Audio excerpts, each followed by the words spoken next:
المصير الذي لا منفذ منه. يا أخي حياتك الطويلة والجميلة والسخيفة وأحلامك وكل إنجازاتك كل ذا بتتركها وتروح عنا. متخيل كمية الرعب اللي قاعدين ننتظرها؟ ليش أنا وياك نخاف من الموت؟ والله جد قد فكرت ليش أخاف منه وأنا عارف إني بواجهه. يا أخي على الأقل أتقبله، مو شرط إني أخاف منه. في أسباب كثيرة تخليني وتخليك نخاف من الموت. أولها لما تظن إنك وصلت للنهاية وإنه كل شيء راح ينتهي وإنك بتكون بحفرة معزولة هالحالة. تعرف إنه دي الفكرة وهم خلقتها نفسك؟ طيب تعرف إنك مخلوق كتب له الخلود؟ خلينا نقول إنك عشت في هذه الأرض 50 60 100 سنة وبعدها مت. إذا دخلت عالم البرزخ اللي هو عالم الأموات راح تفقد مفهوم الوقت كليا. يعني لو مضى عليك 1000 سنة تظن إنها يوم وممكن أقل، بعدها بتصحى للبعث وتحسب إنك كنت ماخذ قيلولة، أنه جريان الوقت مات في عالمك وهذه رحمة من الله لنا. وهنا تكمل حياتك اللانهائية، مو إنك تبدأ حياة جديدة. يعني إنه النهاية اللي نعاني منها هي مجرد وهم خلقها إبليس إما لقلة إيماننا أو خلقتها أنفسنا اللي مترغبة لهذه الأرض. خذها ببساطة،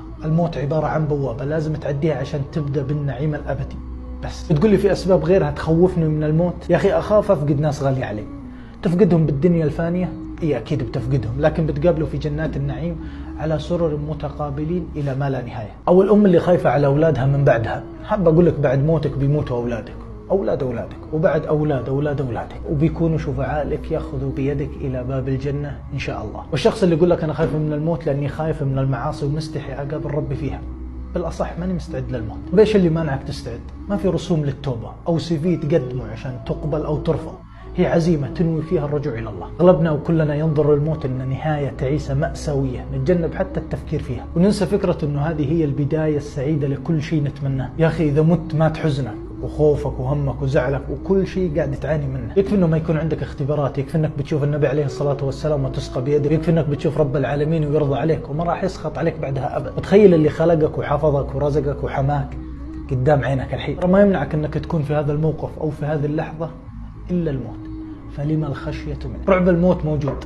لكن مو بالصورة اللي تخلينا نشوفها ككابوس كل مرة يتكرر علينا. ترى الجنة هي بلد المنشأ لنا كلنا، خرجنا منها لفترة ولا بد لنا من عودة. عشان كذا دائما تفائل لرحمة الله، وتأكد من أحب لقاء الله أحب الله لقاءه. إليك إله الخلق أرفع رغبتي، وإن كنت يا ذا المن والجود مجرما، ولما قسى قلبي وضاقت مذاهبي جعلت الرجا مني لعفوك سلما، تعاظمت ذنبي فلما قرنته بعفوك ربي كان عفوك أعظم.